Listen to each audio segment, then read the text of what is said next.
Hi guys, Mr. Hind here again. Welcome back to my Classics channel. In this episode we're going to be looking at the Parthenon, located on top of the Athenian Acropolis. Now the Acropolis was a sanctuary site dedicated to the Athenians' patron deity Athena, the goddess of wisdom and war. The sanctuary was built right in the heart of the city, on top of this naturally high, tall, flat rock, and it gets the name Acropolis because it comes from the Greek akro, which means high, and polis, meaning city, so it's the high city. Now, unlike most Greek sanctuary sites, which were pan-Hellenic, which means that they're open to all Greeks, this is more of an all-Athenian site, although I think it's fair to say that outsiders were encouraged to come and visit the sanctuary.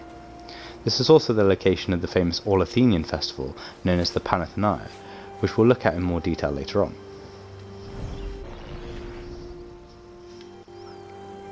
Turning our attention to the temple itself now, the Parthenon is a temple dedicated to Athena with the epithet Parthenos, which means Athena the Virgin Goddess.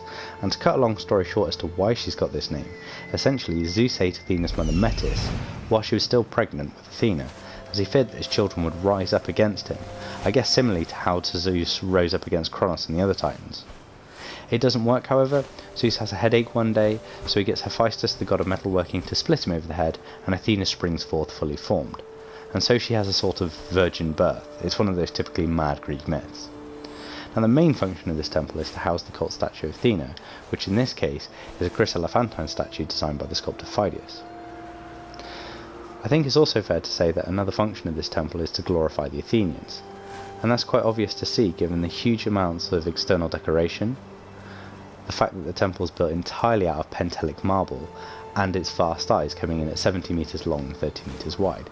It's clear that this is a statement piece for the Athenians to show off.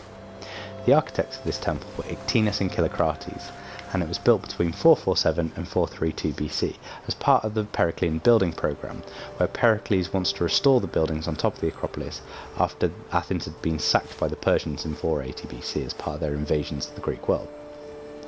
The temple is built on a typical east to west orientation, with the entrance over here on the east and the back of the temple over there on the west. And it's got a fairly standard layout as well, with a pronaos over here, a naos or main room over here which would house the cult statue, and a back porch over here known as the Opsithodomos. Now the Opsithodomos on this temple was also used as a treasury which would store tribute offered by other Greek city-states as part of the Delian League.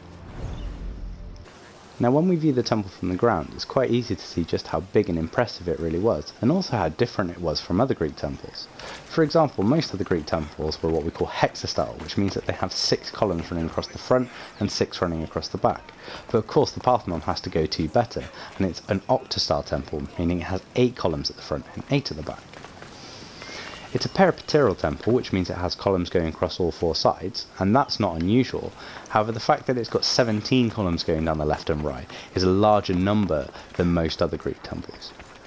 And the architects, Ictinus and Kilocrates, have added all sorts of optical refinements to the temple as this has been designed.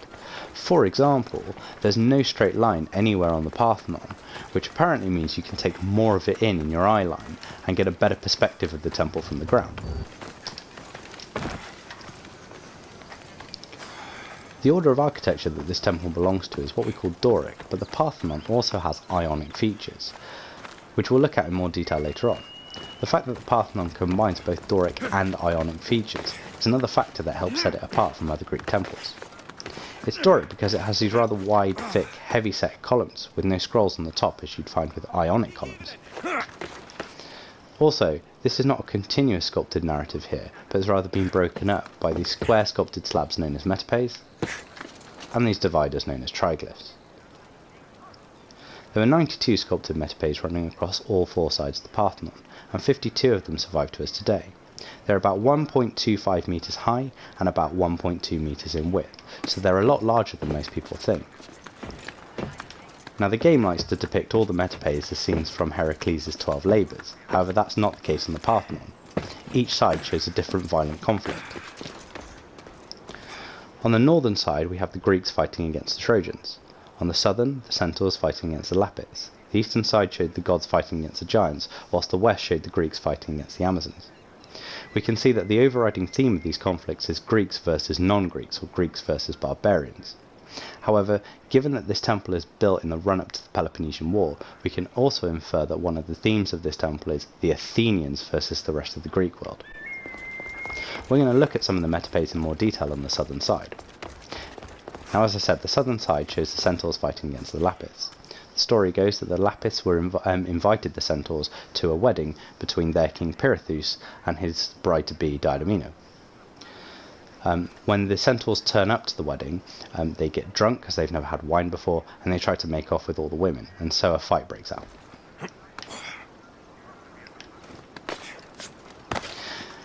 Now we're going to be taking a look at 4 of these metopes that survive, and what you can see is that they vary quite a lot in quality. So this one, for example, is metope 1, and it's the only one that's still on the Parthenon as it stands today. This is a fairly decent metope. What we have here is a centaur in the far right hand side holding the Lapith in a chokehold, and he's about to bring something down crashing onto his head. Now, as this is a wedding, they didn't turn up with any weapons, so it's likely that this would have been a vase of some sort that he's about to knock him over the head with. The metope has been filled really nicely. There's not really that much negative space, so this is one of the more positive ones that we have on the Parthenon. This one that we're looking at now is metope 26, which has to be one of the worst metopes on the entire temple. This is because that centaur has absolutely no neck, and the leg of the Lapith is rather too short. If he was to extend it down to the ground, he'd be lopsided. Also notice that the drapery has been carved in shallow relief and doesn't meet his neck at the top. In fact, it's thought that that would have been painted on to fill in the mistake.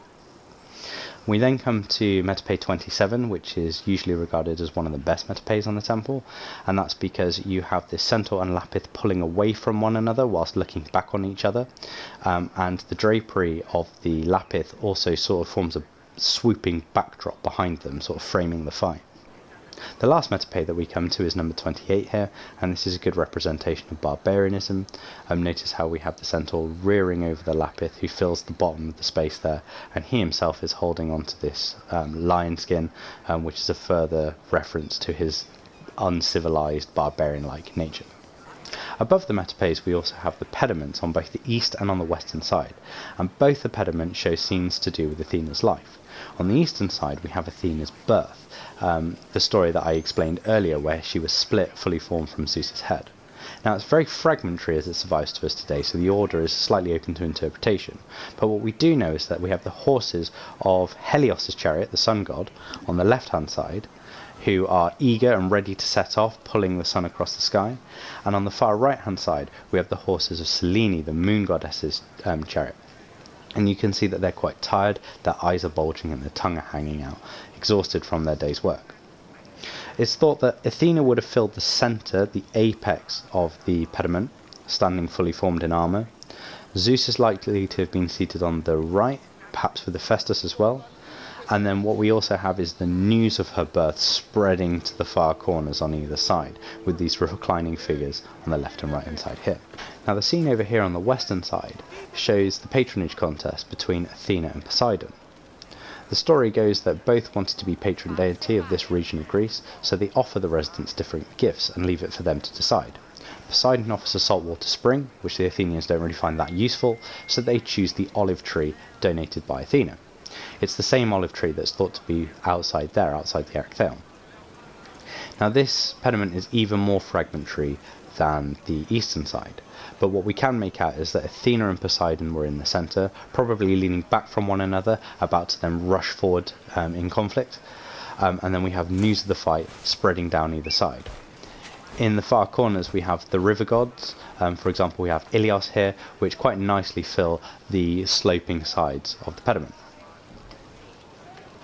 So that's both of the pediments taken care of, and now we're going to consider the more ionic feature of the temple, which was a continuous frieze. Now the continuous frieze runs along all 4 sides of the temple, and the scene it depicts is what we know as the Parthenon, which is a famous all-Athenian celebration to thank Athena as being patron deity of the city. The scene that we have depicted shows the procession which would have taken place on day 6 of the Great Parthenon that took place every 4 years. There's also the Parthenon that took place every year. As you can see, lots of different people are involved in this procession. It starts with the riders on the southwest corner, and from there we have a little bit of a chariot race going on. We have elders, we have water carriers, we have priests, we have young girls bringing offerings, we have the sacrificial animals, and it all culminates over the eastern side where we have the unfolding of what's known as a peplos, which is like a toga that would dress in the Great Panathenea the chryselephantine statue of Athena, and in the Panathenea just the olive wood statue that was held in the Erechtheion.